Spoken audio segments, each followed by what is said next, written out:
Hello there and welcome to Mission Unstoppable. Today, joining me in shotgun position is the Good Radio Network's incredible movie critic, Brent Marchant. Today, our guest is an award-winning filmmaker. He received his master's degree in communication arts from the New York Institute of Technology, and he feels it's his obligation as a media professional to give a voice to the people in his community that aren't often heard in mainstream media. In 2011, he produced his first documentary about the Greater City of New York's chapter, the National Federation of the Blind, entitled We're Ordinary People. And then that opportunity led him to producing his dream film, which we're going to talk about today, Straight Off the Canvas. In his spare time, he performs improv comedy online and in stages around New York. That's pretty cool. Straight Off the Canvas is a documentary about the visually impaired artists and teachers in New York City, two in particular, which to date has now won 2 Communicator Awards, an award for excellence for documentary, an award for distinction in educational programming. Congratulations on those. Thank you. And the film features 2 visually impaired artists, Elizabeth Castellano and Jessica Jones, who also teaches art to the visually impaired students at Lavelle School for the Blind. So, Anthony, I just wanted to say, who was it? No, sorry. I just went out of my head. Jessica, I want to open up with Jessica just for a second before we get to you, because she said something on her blog. She says, I'm an art teacher who happens to be blind. I don't identify myself as an artist or an art instructor as opposed to a blind person. Somehow being blind just seems to be extraneous information, like I'm 5'9" or I've been born in January. I want you to see whether you can see or not the abilities that far outweigh the discs. I think that's pretty cool. So, and yeah, I you know who she is by that description. For sure. Yeah. So tell me, what is it about this group that touches your heart? Like, that could be anybody.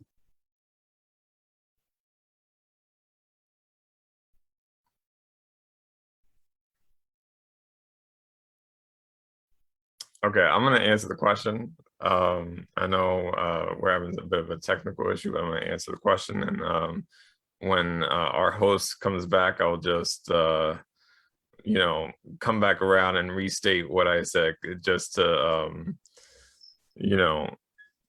not create this long pause as we wait for our host to return. So what touches my heart, really, I would say, is Jessica's passion for teaching her students. You could see it in the classroom. It's just so infectious. She really enjoys teaching her students life skills through the arts. The students at the Lavelle School for the Blind basically have not only visual impairment issues, but they have cognitive. So I'm gonna recap. Yeah, I'm so sorry. I don't know what happened to me. It's okay. It's all right. I didn't want this long silent pause as we waited for you to return. But yeah, I'm gonna weird. basically recap what I had said. Part of my answer. So basically, what inspires me from this group, specifically with Jessica, is that she is really a great teacher. She loves to, you could just see it when you're in the classroom with her, that she loves teaching her students. And she basically teaches her students life skills through the arts. Yeah. Lavelle School for the Blind have students that are not only visually impaired, but have other cognitive issues. So it's really important for Jessica, and her mission is to teach them life skills. And she states, which we captured in the film, that the most important thing to her is to show her students that it is possible to live independent lives. And through the artwork that they create in the classroom, it's really a free space where they can work together to create art independently in the classroom together. Yeah, great answer. Brent, do you have something you want to say? Yeah, one of the things that I really liked about this film a lot is how much it informs viewers about things that they don't know. And they all make sense, but they're probably questions or issues that um, they maybe not have given terribly much thought to before, um, which can make for some very interesting revelations and surprises for the audience. What I was wondering is, in the course of filming this movie, um, were there any things that came out that surprised you? And if so, what were they? Good question. In pre-production of the film, there was a lot of hurdles to complete the film. To even start the film, there was a lot of hurdles. Basically, so I'll give you a bit of a history. I had the first subject that I had reached out to was Elizabeth Castellano. And there was a New York Times article written about her. And I had reached out to her about doing a documentary. It did not take long to convince her that she wanted to be a part of it. And so when I was ready to begin production, I had a workplace accident that really affected my back and my neck. And that was about 9 years ago, and it still affects my back. I'm sorry to hear that. And this was a couple of days before we were supposed to shoot the first interview, and I had to call Elizabeth to tell her. And when I told her, it was an unfortunate surprise was that she also had a workplace accident. Oh no. And her accident was worse than my accident, and it forced her to retire. Oh wow. So you're in the beginning of an idea and yeah, of a and your star, and like the star of the documentary has retired because of this unfortunate incident. And also I'm dealing with my own stuff, so we had to place production on pause. It was really just a great way to bond with her as I'm getting to know her. And she was like, oh no, we have to continue this journey. I still want my story to be told. Yeah. And that really became a part of the theme as we were filming, as well as in post-production. It was quite surprising to see her resilience as an artist, to have this drive to want to be in the classroom, to want to teach, but know that she has to find a different way to do that. And so she is focusing on being a full-time mother and doing her artwork and teaching art to her own children. And so it was really a wonderful experience to be able to share two traumatic accidents in a therapeutic way, because I knew that I had wanted to focus on art therapy in the film, and this was a surprising way to approach the topic. Yeah, it's so interesting, because when people think about art, they think visual, and it's exactly. Described usually in a symposium or whatever as a visual, as a visual art, and yet it's almost an oxymoron that you have a blind artist, and because people don't tend to think about art in terms of your emotion. When I'm an artist, I'm a painter, and for me, it's about emotion and how I'm feeling and what's going to come out on that canvas. I don't ever really know, even though I know what my subject's going to be, I don't know how my brush is going to express what I'm feeling or the colors I want to put down. And Elizabeth's colors, she's a very bold artist in terms of stroke and and the body that goes on, and yet you would never know that she had a disability looking at her art. It's just beautiful, right? The color is very colorful. She loves her art. And when you look at Jennifer's art, or Jessica's art, she is very controlled, and her students aren't, but she's very controlled in how she teaches and allows them to express. Like you said, a lot of her students have other disabilities about touching, and there's, you can't touch your skin, or things don't feel right. I guess they're autistic maybe. And so, that's a different way of looking. But I think when you were talking to her, she expressed this idea of blind people want to go to an art gallery, but how do they see it? So they have to feel it. There has to be a way for them to be involved in the arts that isn't just, for people who are sighted. And how do they fix that problem? Because it is a problem. It is. Because art is really something for young children. I'm looking at my 3-year-old granddaughter who is now learning to draw and color and paint. And, for that, it's expressive. And I'm sure that you can do that even if you had your eyes closed.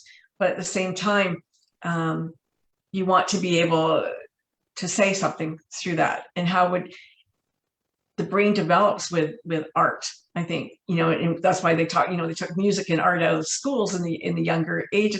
The kids are suffering for that, I think. Of course. People don't think it's important, but it is super important. It is. Right? Yeah.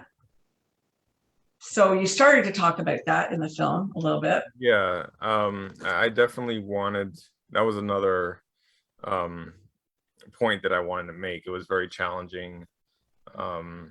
First of all, like the answer to your question in terms of museum accessibility could be its own documentary. Oh yeah. That could be another an hour and a half worth of subject.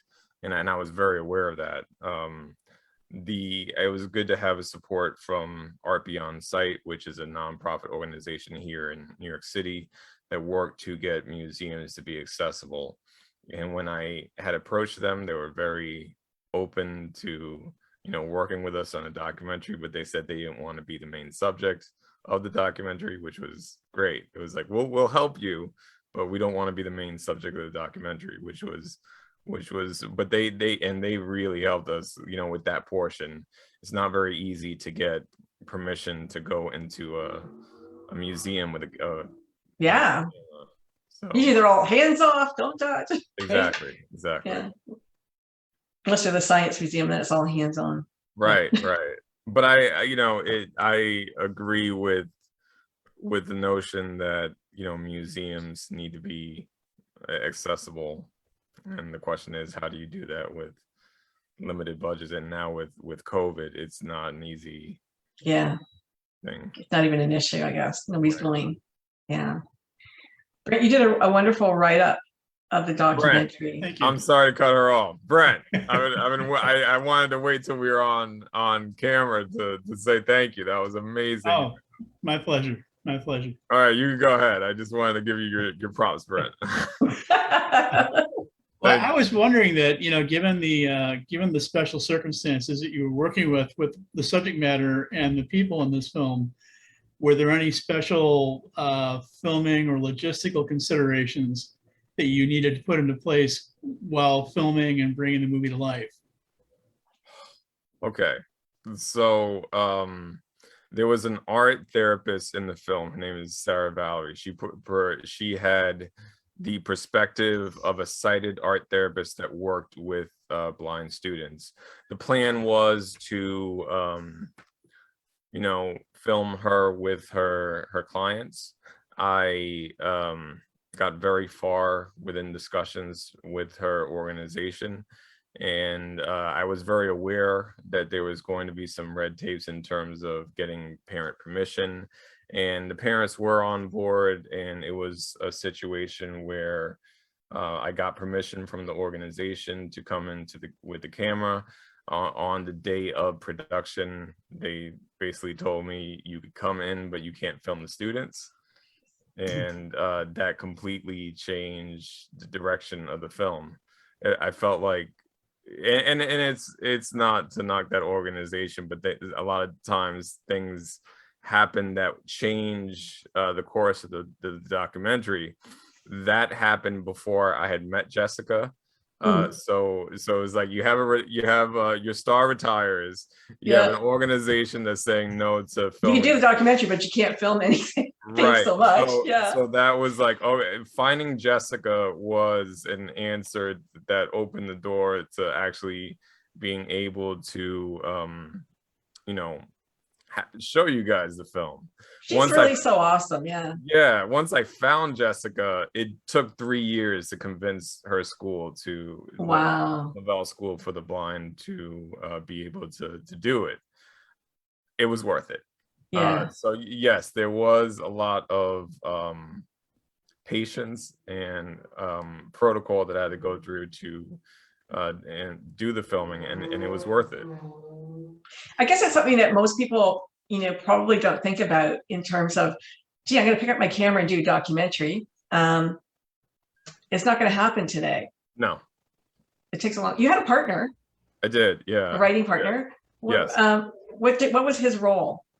I met Jason Figuera in college. We both went to Queens College, University of New York. Graduated in 2008, and we were very good friends. He helped me run the Catholic club on campus, and we had great chemistry, and we both majored in television. In terms of his role, he was my main support in terms of filming. He helped me we were like a two-man band filming all the interviews, and he helped with structuring the edit of the film. So he was very vital in the production and post-production. Nice. Pre-production. Yeah, it was like he was a really great support. That's awesome. Yeah, the Jessica and Elizabeth, I noticed. I didn't see Jessica. Did Jessica have a dog?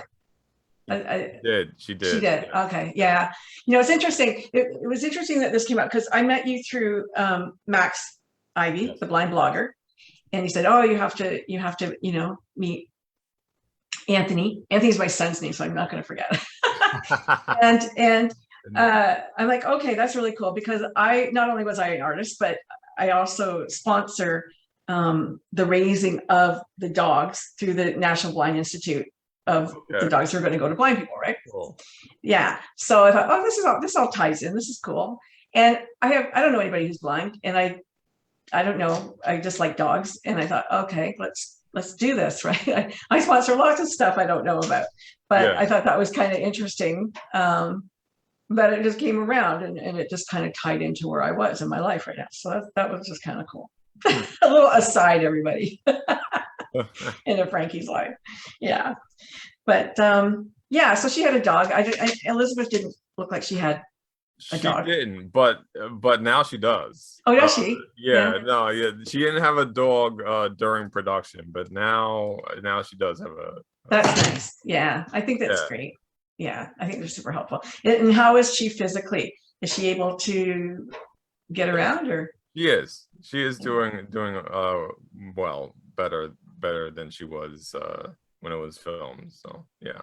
Does she have a gallery, or she does shows? Or she does some shows locally in her hometown of Pennsylvania, and so she's still has, she set up her art studio in her basement as she's taking care of her children.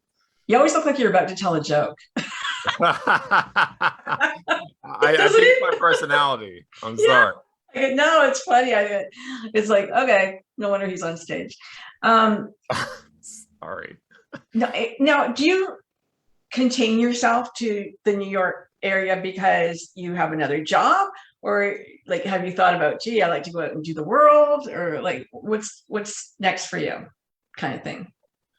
I do have a job. I found out very early that when in the entertainment industry is not very easy in terms of the amount of hours that are put in versus like, so like The output. yeah, no, so right after college I was doing production assistant work for anybody who needed help, and eventually my body was tired, got exhausted from doing 12 plus hours a day, and it's not very healthy.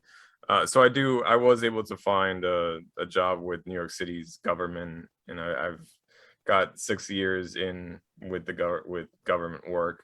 And then I kind of balance I know I do balance the film work. So I mean, I'm open to expanding out beyond New York City. I'm very open to it. I'm also very conscious about, things like pensions, and, because I'm 4 years to having basically my pension being like, you know, what's the word I'm looking for? Something that will sustain you. Vetted with the city. So. Yeah, no, I hear you on that. Yeah. So filmmaking is a passion. It is, yes. But you're not going to leave your day job for it. Yet. Not yet. Not Okay. yet. Not yet. Okay. Sounds like Brent, jump in anytime. One of the things that I was kind of interested in is, the film does such an excellent job of exploring the triumphs and the accomplishments of the artists who were in the film. Have any of them ever expressed any particular frustrations with doing what they're attempting to do? Frustrations. I mean, they seem to be so, very caught up in terms of really enjoying what they want, which is great. But I was wondering again if because of their special circumstances, that there were things that would come up for them that kind of maybe knocked them back a bit, or, Yeah. Sometimes it could be frustrating for a teacher who's, I think, okay, so for Jessica, there was a portion of the film that I decided to take out just because of the timing, and that was the need of a blind teacher to have a paraprofessional in the room to help. And so Jessica it was very difficult for Jessica to, ask for help, and like the frustration to be able to manage the classroom while being blind is not easy. But I just felt like that portion of the film slowed the pace of the film, and so, but it can be, that could be a frustrating part of it, because she said it took a long time for her to be able to say, I need a paraprofessional. So there's somebody in the classroom who's also a teacher, or is she there just to watch the students, sighted person, to make sure nobody leaves or does something crazy while she's... So there, when we were filming, there were paraprofessional to lend a hand with each student doing artwork. I got the feeling from Jessica that I was shaking my head because I got the feeling that she was the kind of person who wants to do things her way, which you kind of just said, and that maybe she would have some trouble with the school board in the expansion of her ideas, the things that she wants to do in the classroom. Is that a fair statement? I would say that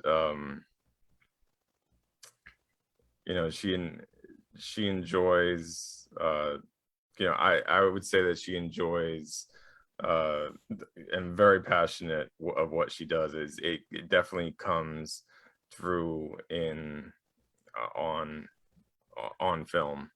Yeah.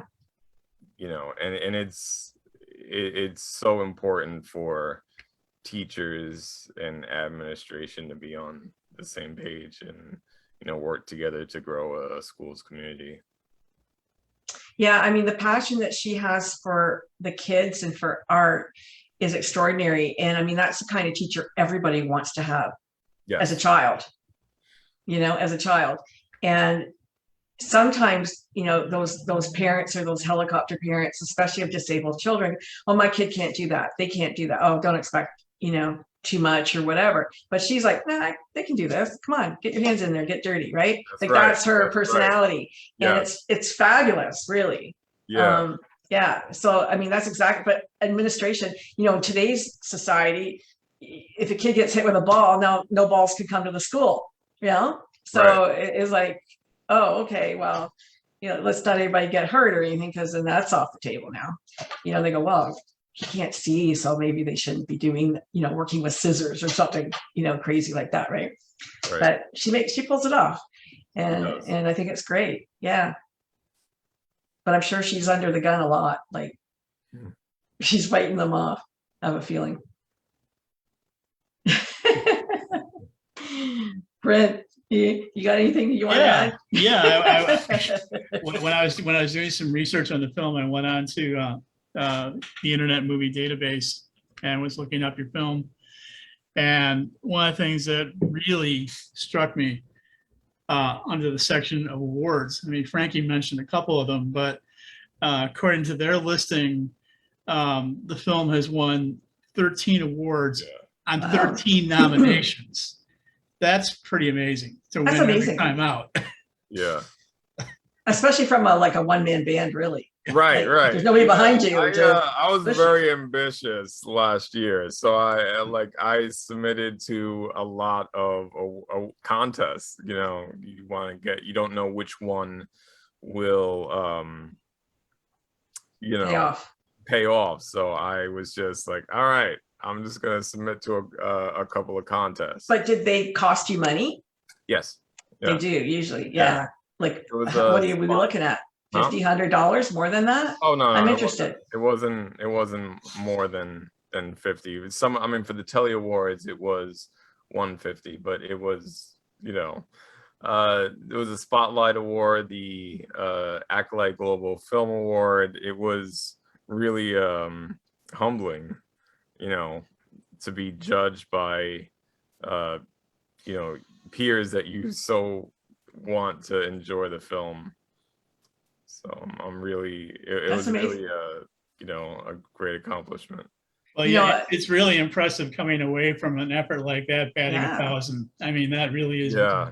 You're right, Brent. Yeah, and unless you're in the, you're a writer like we are, or a filmmaker, people don't understand how impressive that really is. Yeah. To be noticed from your little corner of the world, right? Right. So, and you mentioned that. So, in the last year, we were like, I'm gonna submit this to some, film festivals, because that would be cool. Submitted to like 25 film festivals. I would say 24 rejected us. The one that actually did accept us was in India, and gave us an award for like documentary of excellence, and we were representing US. Wow. 7th annual International Art Film Festival in India, and unfortunately they couldn't have a live screening of it because of COVID, but it was available online for a certain period of time. So and that's what, it just reminded me, like you say, in this little corner of a world, like I've never been to India. I have a friend that's from, India, but my judging panel from India saw the film and gave it. I love it. Yeah. And, that's, I'm surprised at how fast it, I thought it would take a long time for me to be able to do that, but with the power of internet, and you'll be able to, through filmfreeway.com, where I was able to submit to that film festival, it was just a surprise, because when you've been rejected 24 times, you're kind of expecting the 25th rejection. Yeah. Yeah. Well, it should make it easier for you to get money though for another project, I would hope. Right. Yeah.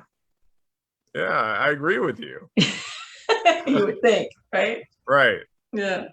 So do you have anything in the back of your head right now? Like, going, geez, I'd really like to make a documentary about. Right now, I have my friend Jason that I mentioned. He has obsessive compulsive disorder, and while we were making the film, that's another that was another thing that happened. So like I hurt my back, the star hurt her back, and my co-producer, he was diagnosed with obsessive compulsive disorder. And basically he was afraid of death. So he was his whole life changed because like all of a sudden he had symptoms since he was a child, but at 26 it just exploded and he couldn't come out of the bathroom because he was of his fears. And somehow through this he told his father, hey, can you record me? And his father recorded him having these mental breakdown episodes. And while I was doing my master's degree, I had to basically every semester I'm doing straight off the canvas. And I said, I need to take a semester and do a different film before they say, all right, you have to produce something else besides straight off the canvas. So I asked him if I could take the footage that he had shot and put it together. And, you know, I've worked, and that's pretty much going to be my next film, is about my friendship with Jason and the struggle that he went through to help me and help himself win these awards. Like, does he have agoraphobia or obsessive compulsive? No, it's an obsessive compulsive disorder where he had to go through intensive therapy and also take medicine to help him, you know, live a semi-normal life. Right. Good for him. How long has he been treated now? That was about, I would say, 8 years. 8 years or so. So if this pandemic wasn't, you know, a pandemic, we might have been, you know, coming out with 2 movies at the same time. But yeah, but the pandemic allowed you to get the recognition that you needed, I think. That's right. A lot. I felt like the pandemic was a great opportunity to reignite the, you know, the drive to push this out. I'd be interested to see how are things in New York. You're in New York City proper? Is that where you live? Yes. Yeah. So how are things healthcare wise, like in the city with COVID? Like where's the line? Are there lines being drawn? Mask, no mask? Like what's going on? The mayor it wants the mayor did put out like a mandate for city employees to get vaccinated. There is a mandate for restaurants, gyms to require the COVID vaccine for you know, entry and for staff.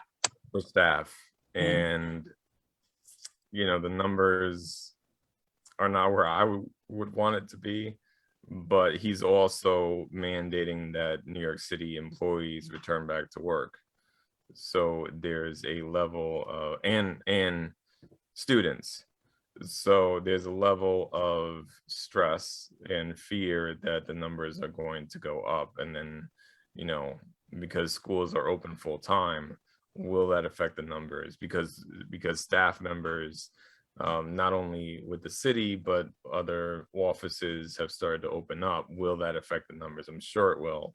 So it's just a wait and see game. You know, of course, you know, I've been working from home since, you know, March of 2020, but you know, you can't return back to home unless there are numbers to support your claim that, you know, that's the safest way to go to work. So it's really a wait and But it's working, right? Working from home is working. And I guess a lot of employers found that out, that people can work from home and still work and produce. And so, like, are you able to do it like a couple days here and there, like Not still work from anymore. home? Not anymore. Not anymore. And but everybody will be vaccinated, double vaccinated in your workplace if they, or it's going to be mandated? Yes. So the first vaccine was mandated. I'm sure it's just a matter of time. It'll come out maybe in October that you have to have the second vaccine by you know, a certain date in October. I will not be getting my second vaccine because the Moderna vaccine really just gave me a severe rash all over my body. It was not a fun month because that rash lasted like 3 to 4 weeks. Yeah. Like, A lot of people had a reaction to Moderna that I know about. I had Pfizer, didn't do anything, thank God. But yeah, in Toronto too, Canada, like where I am, most of the government for sure. My husband's in construction; they have to be double vaxxed to come to work starting next week. Yeah. So everybody is and doing it was the push. funny because we had our first screening in the summer, first in-person screening. I went up to Buffalo and we did a screening in the backyard of the NFB's chapter from Buffalo, and we did the screening. And I said to my co-producer, "Oh, we have to go to Niagara Falls." And I swear, guys, it was literally 2 days before they opened up the border, and as we were getting on the plane returning back to Queens, they opened the border up for people who were vaccinated. Oh wow! But that was an exciting trip because I got to do my first screening, and got some really positive feedback, and I've never seen Niagara Falls before. That was great. That's awesome. Okay, Anthony. So really good chatting with you. You know, I'm really happy for you that you had such a success with this, and I really hope to see more from you. And that, you know, I think the documentary on your friend would be really exciting, because I think a lot of people suffer with that, and just the fact that he was so open to being filmed and like and one being a subject for it. One thing that, from my perspective, you say you have OCD. All right, let's go hang out. I didn't understand it. I didn't understand what my friend was going through. Yeah. It wasn't until like way out, like we had to go to an OCD conference, and that's when you meet people that are going through exactly what he did, and it was unbelievable to see the footage and to have to edit like hours of footage watching someone that you care about have a mental breakdown. You know, I really sympathize for you know, people who experience OCD. Yeah, it's horrible. Yeah. It's not easy for friends and families to have to watch someone that they care about go through that. Yeah. But there is support. That's one of the things I really like about the work that you're doing with all of your films right now, and the fact that you really are playing the role of not just a filmmaker, but an educator as well, letting people know here's what it's like to go through these experiences. And I was really pleased when we were talking a little bit online beforehand, when you were talking about your distribution plan for Straight Off the Canvas, targeting educational institutions, museums, nonprofits, universities. I mean, that's really a great way of getting the word out. Yeah. Yeah. It's, you know what, I think until you can feel it emotionally, it doesn't get in here for a lot of people. And so when you can touch the heart, and you know, that's when it hits home. So good job on that. And yeah, you're absolutely right, Brent. Thank you. The fact that he's an educator, but he also, you know, has the heart that goes with what he's filming, and cares. It comes through. That's why he won all those awards. I appreciate that. Yeah, no worries. It was really like the most touching moment where I was filming Elizabeth painting, because, you know, given the backstory, like we worked so hard just to get to turn on the camera and to film her, you know, painting,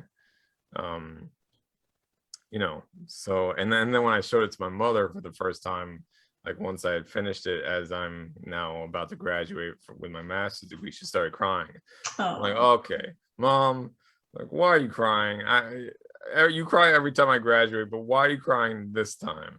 She said, but Anthony, when Elizabeth passes away, her daughters are going to be able to see this, and they're going to show this to their daughters, and this is going to keep Elizabeth's story alive. And yours too. Yeah. I mean, I think about that a lot. Like, a lot of people don't have a legacy that they get to leave behind.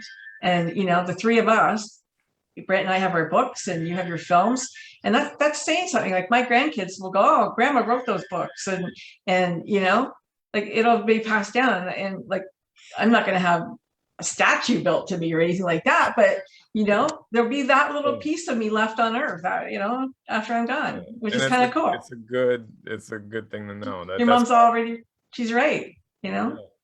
Yeah. So if people want to watch Straight Off the Canvas, how can they do that? Okay, well, we have a lot of great opportunities coming up for any artists that are in Canada. There's an organization, Society for Canadian Art Education. They're having a conference this November, and we're going to be a part of the conference. We're going to be doing an after party screening for that conference, and basically you can follow us. Our Twitter handle is @straightcanvas. If you go to straightoffthecanvas.com, that will bring you to our social media. We're having a lot of great opportunities for screenings coming up this fall if you're not in Canada. So we'll keep you posted through social media. Awesome. Well, thank you so much, Jason Saldana, for joining us today and for doing an amazing documentary. And Brent, thank you so much also for doing such a fantastic write-up. Oh, thank you on this film. Yeah, it was really great. Yeah, anybody who wants to read the review, they can go to brentmarchant.com, or also there's a write-up on the Good Media Network. Yeah, and we're back online again, I think, as of this morning. So you can find us again. We're legit. Yeah, the site got migrated, and there's a few issues with it, but it's okay now. We're all good. All right. Goodbye, Facebook.